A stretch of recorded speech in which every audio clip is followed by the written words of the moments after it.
All right, we are Pittsburgh Riverhounds reaction has started. This is John Krysinsky. It's the first Riverhounds home game of the season.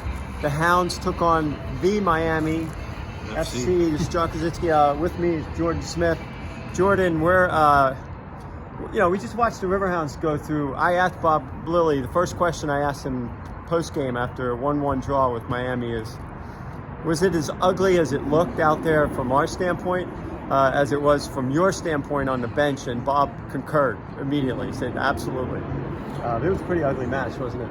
Yeah, that's the kind of game that people who say soccer's boring, that's an example of it right there. You hate to say it, but it was about, it really came down to just two plays. That was it. There wasn't much beautiful passing going on, not much tempo in the game, not too many chances created until maybe about the last 5 minutes. Last 10 minutes, the Hounds started to find their game.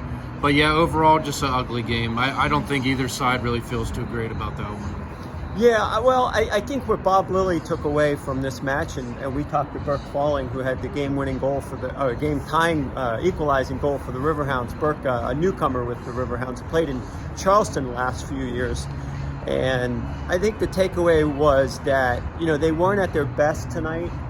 They struggled, but Bob said he asked a lot out of the players on the fly tonight. And in doing so, they had to adjust to a very difficult match. Miami was playing physical. They were big, especially that back line, all well over 6'2", 6'3" guys. And they, Albert Diekler and Edward Kiza up top. It's easy to say that they struggled, but the truth of the matter was they weren't that involved. Not really. No, yeah, going back to what you said about the adjustments, I think when you look at the roster the past couple of years, you had those core players where they still have Kenny, but in the past you had Kenny, you had Danny Griffin, you had Cicerone, you had Alex Dixon, guys where they listened to Bob and where they could just pick up what he was trying to implement immediately. And I think obviously Kenny is still the leader. He can still do that, but he was subbed out. He was playing out wide, kind of got tired. He's 34 now. Right. So squad rotation is going to be huge this season with all these young guys. Right. Squad rotation, very important. Not only that, they have to play at Tulsa in a quick turnaround, 4 days from now. That's a real quick turnaround. But yeah, Kennardo Forbes did 34, but playing wide tonight in that, I think beginning of each match, the first person I always look at and see where are they on the pitch is Kennardo Forbes. Yeah. Because in the Birmingham match he started on the road, the opening match of the season, he was playing really deep.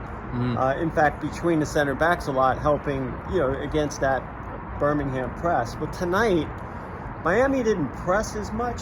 Yeah. It just felt like, but they were like the a American football team that sits back and you try to throw the ball to your receivers and then they're going to smash you. Yeah, that's kind of what Miami was doing tonight, wasn't it? I agree, and not so much that the center mids, Ybarra and Junior in the middle there, not that they were having a terrible game, but I do think they missed Kenny's presence where he helped build that play from the center. Him out wide right, you have some of those crosses. Same with Mertz out wide left. I think just, everyone's a little rusty. We're only 3 games in. A Bob Lilly squad, it takes time to implement everything he's trying to do. And this is a brand new team almost. Lots of new young players. But there are some shining spots with Burke Falling's great strike. And I thought Ordonez was powerful back there again, the former Pitt player. So some bright spots to look at. Yeah, for sure. And the bench players, just everybody coming off in the second half, they were asked to do a certain role to adapt to the game the way it was going. And they certainly, I thought, Burke Falling came up with the goal, but, Tony Lopez was, again, Kenny playing wide left. I think he's going to pick his spots. He's going to be more patient on the ball. He's going to, look for those. And there wasn't a lot there, to be honest with you, for him to create. So what the Hounds did after Kenny comes out of the game is they opened up the field a little bit more, especially on that left side. They were able to stretch the field a little bit. They set up a few corners. I thought Lopez had some, his presence. I think the Miami defenders and the defensive midfielders had to kind of respect. I think they started to at least deal with his speed, a little pace on the width. But overall, and this is a team that honestly one bad defensive mistake in each of the 3 games has kind of cost them. It cost them, maybe 2 wins. Yeah, maybe. Yeah, I'd agree. And all time now, we were talking after the game. Both Miami and the Riverhounds are both 2-2 and 3 against each other. I mean, what a series! I mean, Yeah. these two clubs they go back and forth. It's not much separates. Not really. These 2 clubs. And last year, the Hounds had a little bit of the edge, and then they finished the 2021 season with a little bit of an edge. But like you said, the overall series is 2-2 and 3. It was 2-2 and 2. Coming into this match, it was 1-1 and 1 at each team's home field. Yep. So, and Bob, one of the words he used tonight was, it was truly a battle of attrition. Yes. And Burke Falling too also said in his post-game comments that he said, "This is professional soccer. Sometimes it's just going to be like this. It's not always going to be up and down and a lot of goals and things like that." Yeah, sometimes you have these scrappy games, especially early on in the year. I mean, it's not really a surprise. We're probably going to see another one like this. But as Falling said after the game, they wish they could have done a little more for the fans, made it a little bit more entertaining. But it happens. They have a quick turnaround. They go to Tulsa. Tulsa's 0-1 and 1, just like Miami FC was coming into this game. So I think Riverhounds are still currently second right now in the standings with 1-0 and 2, still technically undefeated. But they probably feel like they should have a second win probably right now. Maybe one of these 2. Maybe tonight. I don't know. As bad as it went for much of the game, and to come out with an equalizer seemed like it was pretty good. Birmingham again, but I'm going back to the 2 defensive lapses, and tonight's the defensive lapse. I mean, we saw Jonathan Potter, the Robert Morris head coach, at halftime, and I said, "Well, what did you think of that? The first half?" And it was just like, that was a bad goal to give up for the Riverhounds. And it really was. I mean, Bob said they didn't do anything about the first ball, and an experienced player like Kyle Murphy is going to take advantage, and he certainly did.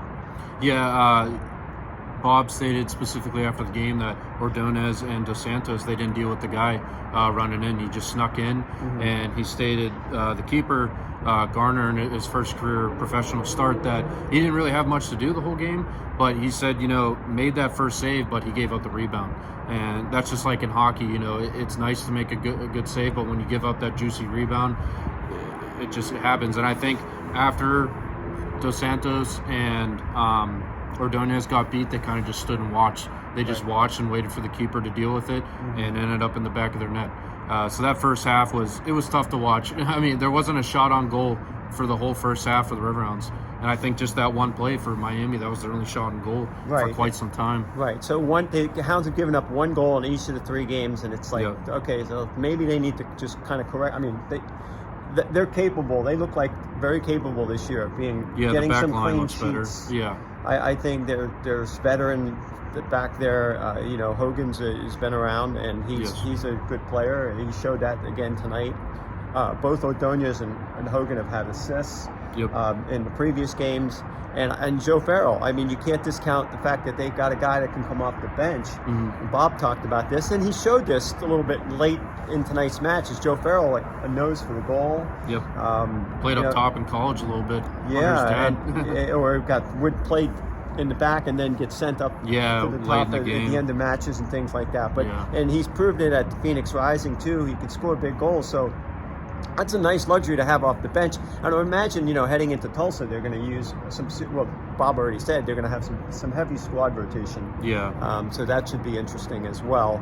The defense, I think, that's. I think I like what I see with this group.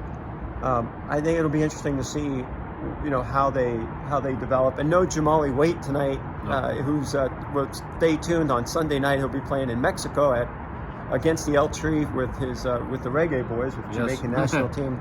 So that's pretty exciting. Most likely, I mean, no guarantees. We don't know if he'll get the start, but he did get the last start for Jamaica. So it's fair. It's possible that 0-0 draw, right? Yeah. Yeah. Against Trinidad and Tobago. Yes. And so that's something to watch. And word is that as soon as that match is over in Mexico City at Azteca, that Jamali will be on a plane to Tulsa. Awesome. So we'll see if he gets to start on Not gonna Tuesday sleep night much. too. Yeah. That would be a pretty cool story to follow over the weekend. But the last, great way to put a stamp on this match, talking about this match, is Burke Falling's follow through on that. The ball comes in on a corner, the game tying goal. I mean, I asked him that question, like, was that as good as it looked? That bounce coming right at you, and he pretty much said as much. Yeah. Goal scores goal, right? Oh yeah, what a snipe! That's Rob Vincent-esque right there. Yeah. I mean, off the volley, left foot, just has that like nice little slice to it, little knuckle. So it's moving away from the keeper, and his celebration was funny because he just sprinted right back to his left back position, said, let's go, let's get another. So I like to see that. Yeah, and despite everything we saw today for long stretches of the game, that's why you hang around, you watch these games, because, right till the end. I mean, we lived it here many times. Of course, the Miracle on the Mon is the most famous. We'll always refer to that, but that's a moment. But this is a moment tonight, and it's a moment when a team not playing their best, and they still somehow pull through and get a point and have something to build on moving forward. Yeah, I think how Farrell and Bob mentioned post game how they started to implement that stuff they were talking about, possession a little more, getting the ball wide, more crosses, just calming the game down a little bit, and the subs making such a huge impact with that as they subbed all 5 subs in the second half, like Bob tends to do a lot. I think it's something to build on as they head to Tulsa for sure. All right. Well, this is something to build on. This is our first post-match reaction show, and we'll be doing this after almost every home game, and maybe even some road games as well. We might even be bringing some special guests on as we move through the season and see depending on who's here, get their reaction on the match. And in addition, make sure you check out the post-game interviews with Bob Lilly and Burke Falling.